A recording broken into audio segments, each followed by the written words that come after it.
ایک گاؤں میں ایک امیر زمیندار رہتا تھا۔ اس کے پاس بہت ہی زیادہ پیسہ تھا۔ جتنا اس کے پاس پیسہ تھا وہ اتنا ہی زیادہ کنجوس تھا۔ وہ مزدوروں سے دن بھر اپنے کھیتوں میں کام کرواتا اور تنخواہ کے نام پر انہیں ایک پیسہ بھی نہیں دیتا تھا۔ غریب مزدور اس کے کھیتوں میں کام کرنے پر مجبور تھے۔ اسی گاؤں میں ایک رامو نام کا غریب کسان رہتا تھا۔ اس کے پاس تھوڑی سی زمین تھی۔ وہ وہاں کھیتی باڑی کر کے اپنی اور اپنے خاندان کا پیٹ بھرتا تھا۔ رامو بہت ہی زیادہ محنتی تھا۔ وہ دن بھر اپنے کھیتوں میں کام کرتا اور اپنی محنت سے اتنی فصل کاٹتا کہ اپنے خاندان کے لیے 2 وقت کا کھانا مہیا کر سکے۔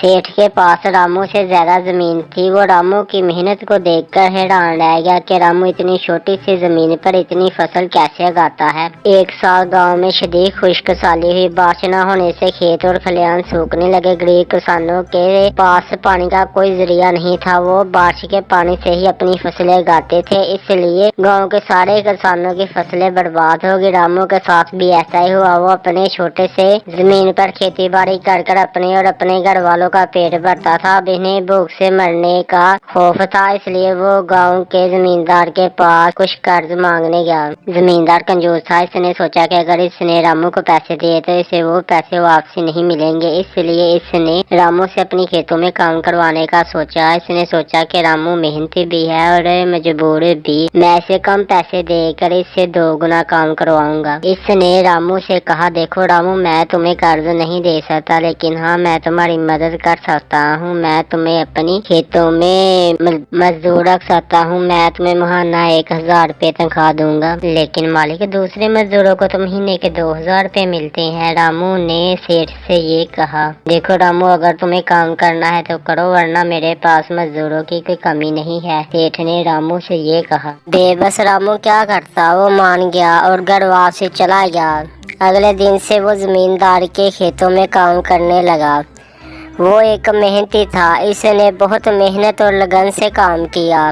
اس نے 4 ماہ کا کام صرف 2 ماہ میں مکمل کیا۔ یہ دیکھ کر مالک بہت خوش ہوا، لیکن اس کے دماغ میں فریب آ گیا۔ اس کا خیال تھا کہ اس نے 4 ماہ کا کام صرف 2 ماہ میں مکمل کر لیا ہے، اسے ہٹا کیوں نہ دیں، اس سے میرے 2 ماہ کے پیسے بچ جائیں گے۔ اس نے رامو کو بلایا اور اسے 2 ماہ کے پیسے دیے اور کہا کہ رامو، یہ پیسے لو، کل سے مت آنا، اب مجھے تمہاری ضرورت نہیں ہے۔ رامو یہ سب سن کر پریشان ہو گیا۔ اس کا گھر پہلے ہی بہت زیادہ مشکل سے چل رہا تھا۔ وہ اپنے گھر والوں کا پیٹ کیسے پالے گا؟ وہ مالک سے التجا کرنے لگا کہ اسے نوکری سے نہ نکالا جائے، لیکن مالک نے اس کی ایک نہ سنی اور اسے نوکری سے نکال دیا۔ رامو آنکھوں میں آنسو لیے گھر لوٹ آیا۔ پریشانی کی وجہ سے وہ رات بھر سو نہ سکا۔ صبح اٹھ کر اس نے مالک کے پاس واپسی جانے کا فیصلہ کیا۔ رامو نے سوچا کہ وہ مالک سے جا کر درخواست کرے گا کہ اسے دوبارہ کام پر رکھ لے۔ وہ جا کر زمیندار کے گھر کے سامنے بیٹھ گیا۔ جب زمیندار گھر سے نکلا تو اس نے رامو کو گھر کے سامنے بیٹھا دیکھا۔ زمیندار نے رامو سے پوچھا، کیا ہوا رامو، تم کیوں آئے ہو؟ رامو نے زمیندار کے قدموں میں گر کر التجا کی، مالک مجھ پر رحم کیجیے، مجھے مت نکالیے، مجھے نوکری پر رکھ لیجیے، نہیں تو میرا خاندان بھوک سے مر جائے گا۔ لیکن زمیندار نے رامو کی ایک نہ سنی اور اسے وہاں سے نکال دیا۔ رامو اس وقت وہاں سے چلا گیا، لیکن اگلے دن صبح وہ پھر جا کر سیٹھ کے گھر کے سامنے بیٹھ گیا۔